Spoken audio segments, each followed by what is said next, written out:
Una lluvia de fuego cayó por muchos frentes. Sí, una lluvia de fuego cayó por todos lados.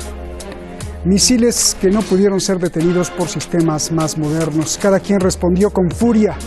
La muerte es el común denominador. Este fin de semana vimos el intercambio más sangriento desde la guerra del 2014. Israel acusa a los palestinos y los palestinos denuncian su derecho a existir. Lo más grave es que hay 2 millones de personas atrapadas en el secuestro más grande del mundo. Lo más grave es que para el 2020 la ONU alerta que la pobreza se comerá la vida ahí, en la Franja de Gaza. Lo más grave es que el mundo no hace nada. Es una de sus más grandes vergüenzas. Soy Roberto de la Madrid y esta noche en Detrás de la Razón, la estrella de la muerte en Tierra Santa. Comenzamos.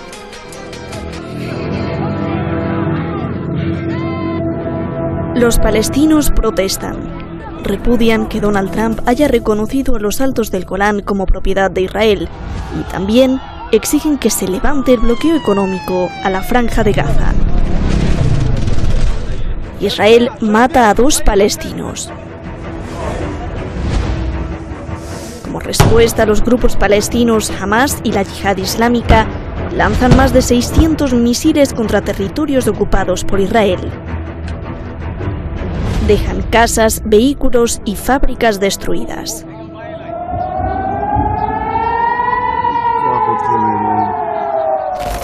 Israel intercepta solo 150, lo que demuestra que el sistema cúpula de hierro no es tan impenetrable.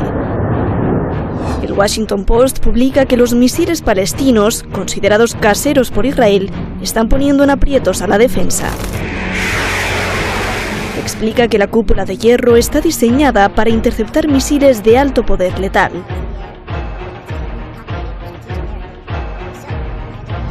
Pero Israel no contaba con una lluvia de fuego de misiles de corto alcance. Los nuevos misiles palestinos permitieron impactar posiciones israelíes que antes no. Los cohetes palestinos están valuados en $1.000 cada uno, mientras que los que usa Israel para interceptarlos cuestan $100.000 cada uno. Israel responde. Dice que hará pagar a los palestinos.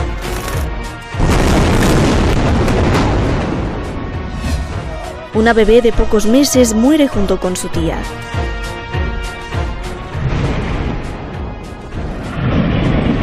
Horas negras en la Franja de Gaza. 29 palestinos muertos, 2 bebés, un niño y 2 mujeres embarazadas. Más de 150 heridos. 130 casas destruidas y 700 dañadas. También 4 israelíes muertos y destrozos en los territorios ocupados. Israel caza y mata a un funcionario de Hamas desde el cielo.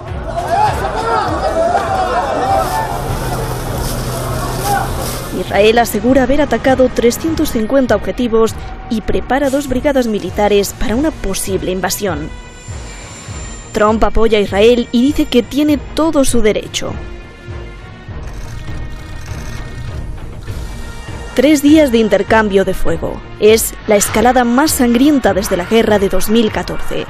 تدين الحكومة هذا العدوان الذي استهدف المدنيين 25 شهيد منهم 3 أطفال وجنينين توفي في أرحام أمهاتهم الشهداء أيضا و25 جريحا منهم عشرات الأطفال هم ضحايا التصعيد الإسرائيلي الذي ضرب فيما ضرب.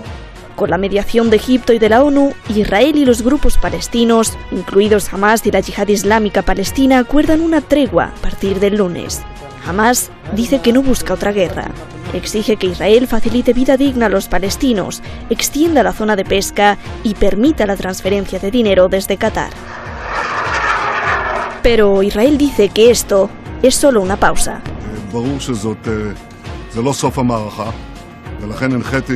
להאריך להמשך, והנחיתי גם להשאיר את כוחות השריון והארטילריה סביב רצועת עזה. Hamas responde. Asegura que esta vez logró enviar un mensaje a Israel y que está preparado para la próxima confrontación.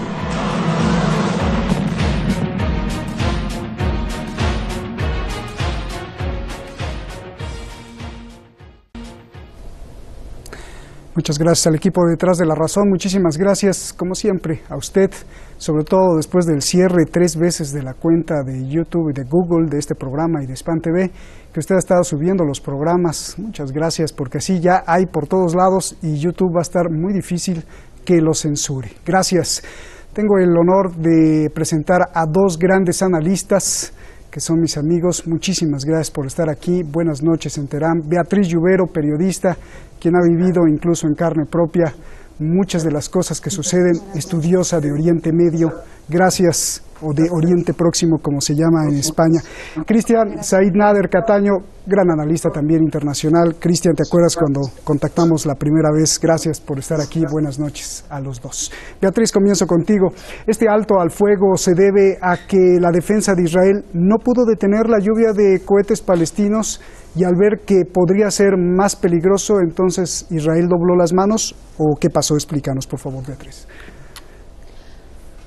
Bueno, sin duda este alto al fuego que se ha producido en esta ofensiva que ha durado 2 días responde a varios factores. Como bien has dicho, Israel, a Israel le pilló de sorpresa que los palestinos respondieran a sus ataques aéreos con tanta contundidad, tan contundentemente, y por otro lado también responde a otros factores, como son por ejemplo la celebración de Eurovisión la próxima semana, que tendrá lugar entre el 14 y 18 de mayo, en un momento en el que Israel está intentando dar una sensación de modernidad que vemos obviamente no se va a producir. De hecho, ya hay países como por ejemplo Islandia presentes ya en el territorio y que están condenando la ocupación israelí. Y luego, por otro lado, también responde a la intervención de Egipto, Qatar y Naciones Unidas, y bueno, al inicio de los diálogos que ponen a Israel en una situación bastante compleja, y ya que piden de nuevo que se abstengan a los contratos firmados en 2009, cuando Benjamin Netanyahu, primer ministro israelí, asumió el cargo y se comprometió a abandonar el bloqueo sobre Gaza, entre otros muchos puntos. Por lo tanto, hemos visto que en esta situación que se está produciendo ahora, esta calma tensa que de repente inunda la región, responde, como bien he dicho, a varios factores, pero lo realmente preocupante es qué va a ocurrir cuando en unas semanas Eurovisión llegue a su fin. De hecho, el primer ministro Benjamin Netanyahu ya ha dicho: la campaña requiere paciencia y sangre fría. Y lo preocupante es que estamos ante un escenario similar al del 2014, cuando se produjo la operación Margen Protector y que dejó 2.310 palestinos muertos. Sí, eso te iba a preguntar, fíjate, ¿no? O sea, al escuchar las palabras de Netanyahu, de decir que esto solo es una pausa, parecería ser que lamentablemente la superficialidad y frivolidad de un espectáculo de canciones pueda frenar esto, ¿no? Sería verdaderamente lamentable, y claro, vale cientos de millones de dólares en la televisión mundial. Claro, y lo más lamentable de todo es la pasividad con la que los medios de comunicación internacionales y los diferentes gobiernos, la comunidad internacional, está tomando el asunto. Es decir, estamos ante un completo apartheid. Yo creo que hoy en día puede considerarse Gaza como el mayor campo de concentración en el mundo, con 2 millones de personas. Voy a darte algunos datos, Roberto. El 95% del agua que hay en Gaza no es potable. Hay un 50% de desempleo. Hay un 50% de los niños que padecen anemia y que además saben que su vida va a ser muy corta. De hecho, el 50% de los niños gazatíes creen que van a ser asesinados por los israelíes en algún momento. Hay 4 horas tan solo de electricidad al día.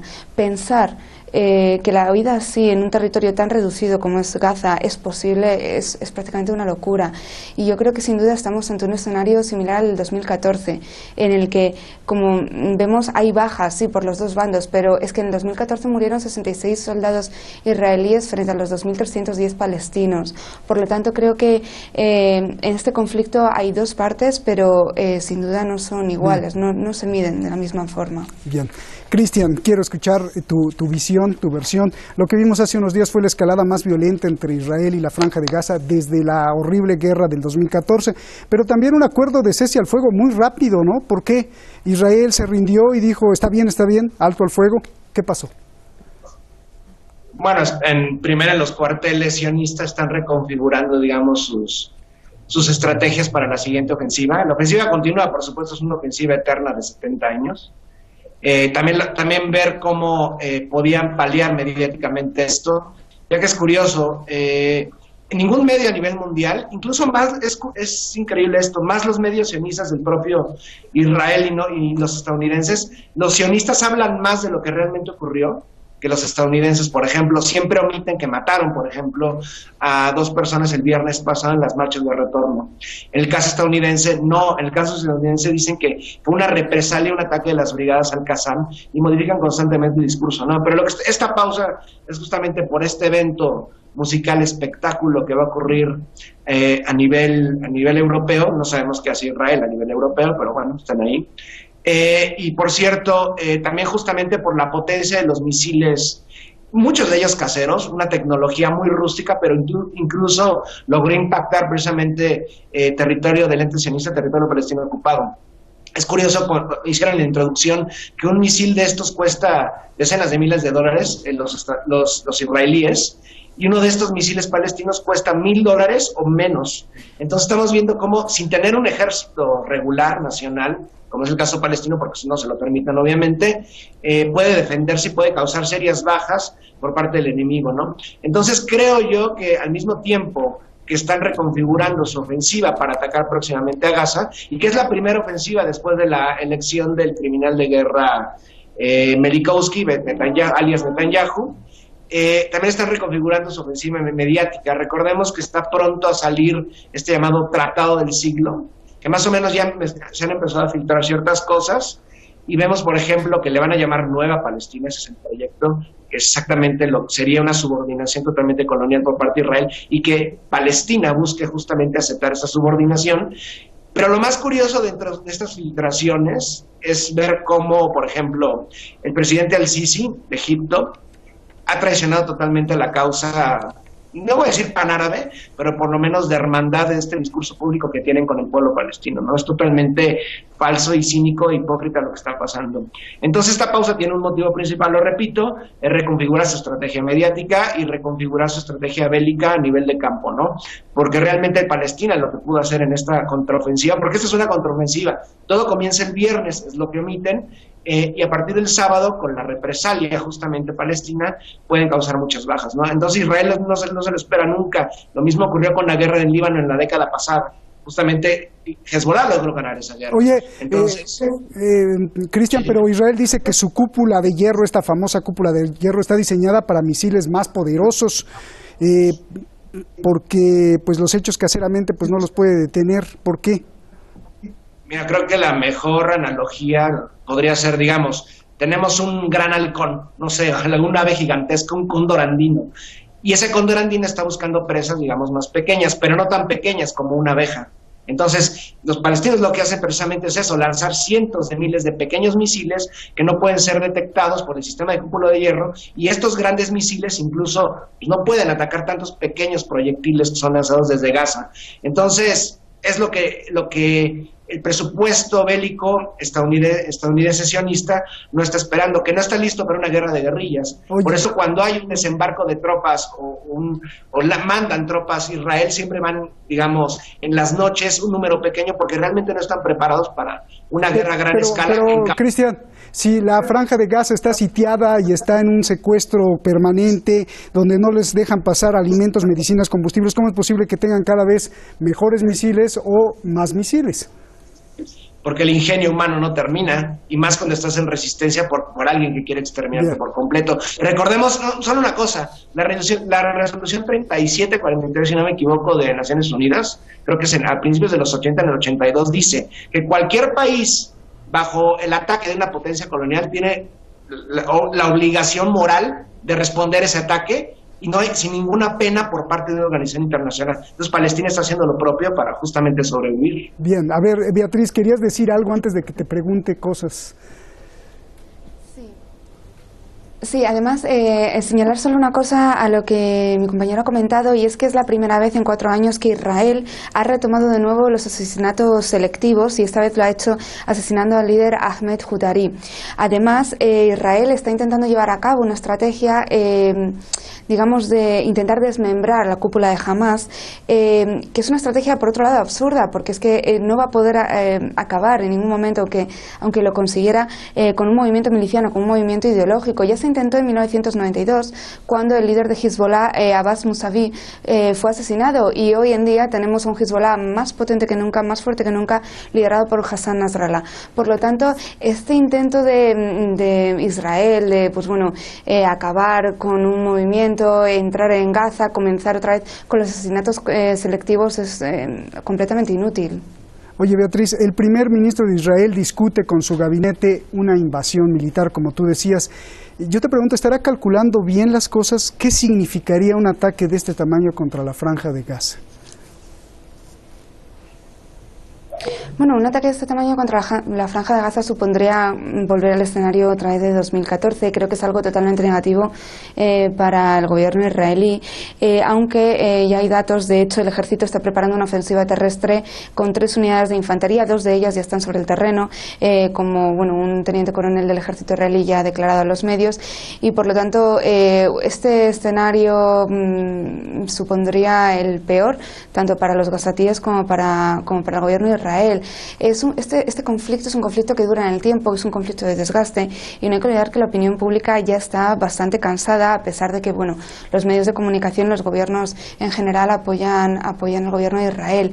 Pero sin duda acabar o intentar acabar con un movimiento mediante la violencia no es la mejor solución. La única solución factible a día de hoy para Gaza es levantar el bloqueo. Es la única solución que podría asegurar un mantenimiento de la paz o de la estabilidad, por lo menos, y el inicio de unas negociaciones que sean factibles. Y de hecho, este paso a la tregua en esta última ocasión de la ofensiva que ha durado 2 días ha sido, por cierto, por parte de los palestinos, no ha sido ni siquiera por el gobierno israelí.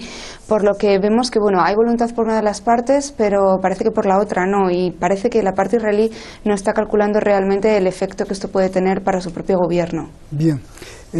Cristian, la ONU alerta que para el próximo año, para el 2020, habrá tanta pobreza y tanta escasez de todo que la vida en la Franja de Gaza será imposible.